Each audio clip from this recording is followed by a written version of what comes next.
Welcome to the Shortwave Radio channel, and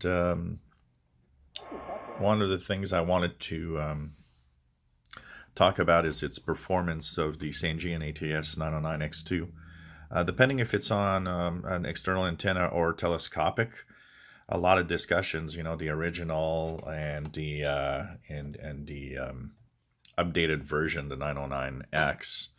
A lot of the comments went to a radio that is kind of deaf on a telescopic antenna, and they are. They don't perform as well as other portables when used on telescopic. So I did test the Sangean ATS-909X2 on its telescopic a bit, and we'll be doing more of that, of course. It seems to be good. I think they fixed the problem, the major problem that was on the telescopic antenna here. The telescopic on the Sangean ATS-909X2 is actually very long. It's one of the longest in a portable I've seen. And it's quite sturdy too. It's nice to see that they've put a little more metal to have a little thicker antenna to make sure that it is, of course, more sturdy and less prone to being broken or bent when you should collapse it. One of the things for sure is that you got to be careful with telescopics. But it's much better than the one on the Texan 909, the 990X. The Texan 990X, the last few sections are extremely thin and super easy to bend. So you got to be extra careful on those. So performance there seems to be pretty good. The performance on an external antenna, this is where it seems that it has a bit of a problem with the strongest of the signals. So I've been using it a lot on my MLA 30, and I've noticed that when I get into bands where their signals are extremely strong, like the 40-nanometer band at night here has several very powerful stations, a couple of US stations like WWCR and WTWW, and Radio Marti also is a big gun powerful station here when I listen to the bands. I've noticed that when a signal gets too high, too strong, what happens, it's almost as if the radio unlocks. It's weird the way that it does it. It actually almost loses the signal, then it brings it back when it actually is a little weaker.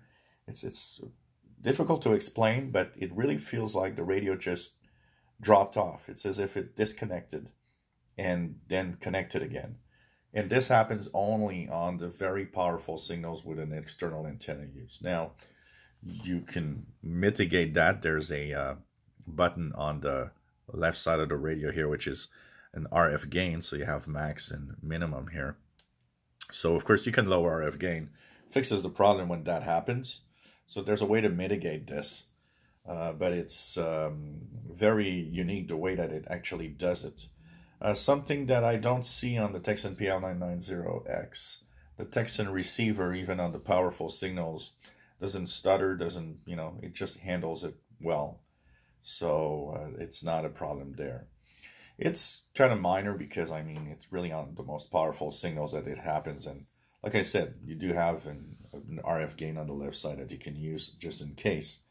But it's, it's one of the little things that I found out while listening to the bands. But for the rest, you can use this thing on an external antenna. In general, it handles it well. I haven't seen any overloading per se. There's that weird disconnect, if you want, when signals are too strong when you're listening to the actual stations.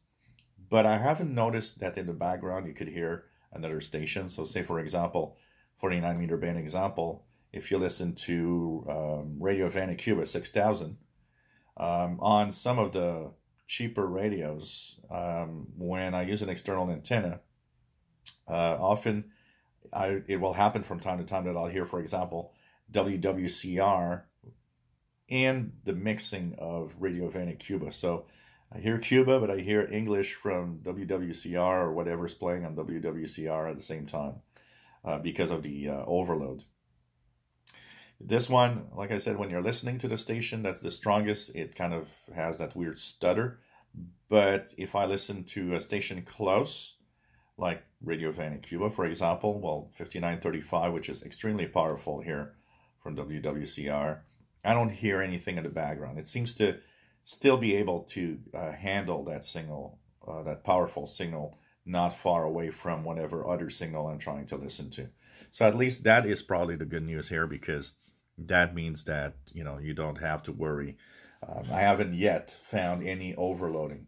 And this is actually something that is nice, because of all the portables that I have, most of them will actually demonstrate or display some form of overloading and mixing product when used on my MLA 30.